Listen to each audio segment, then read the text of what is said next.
أعوذ بالله من الشيطان الرجيم. بسم الله الرحمن الرحيم.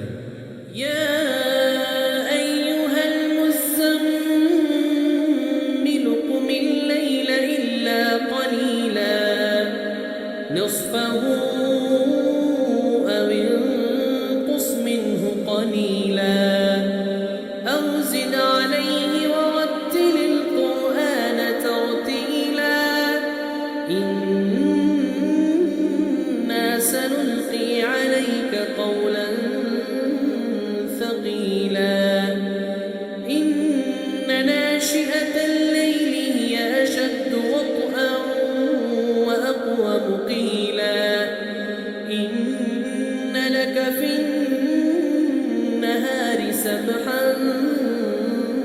طويلا واذكر اسم ربك وتبتل إليه تبتيلا رب المشرق والمغرب لا إله إلا هو فاتخذه وكيلا واصبر على ما يقولون واهجرهم هجرا جميلا وذرني والمكذبين أولي النعمة ومهلهم قليلا إن لدينا أنكالا وجحيما وطعاما ذا غصة وعذابا أليما يوم ترجف الأرض والجبال وكانت الجبال كثيبا مهيلا إنا أرسلنا إليكم رسولا شاهدا عليكم كما أرسلنا إلى فرعون رسولا فعصى فرعون الرسول فأخذناه أخذا وبيلا فكيف تتقون إن كفرتم يوما يجعل الولدان شيبا السماء منفطر به كان وعده مفعولا إن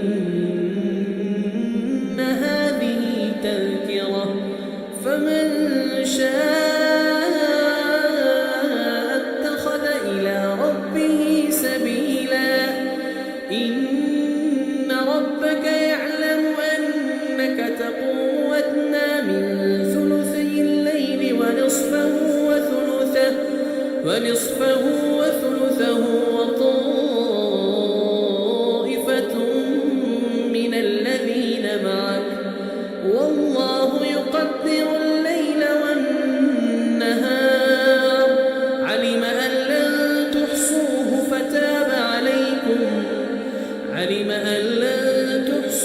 فتاب عليكم فاقرؤوا ما تيسر من القرآن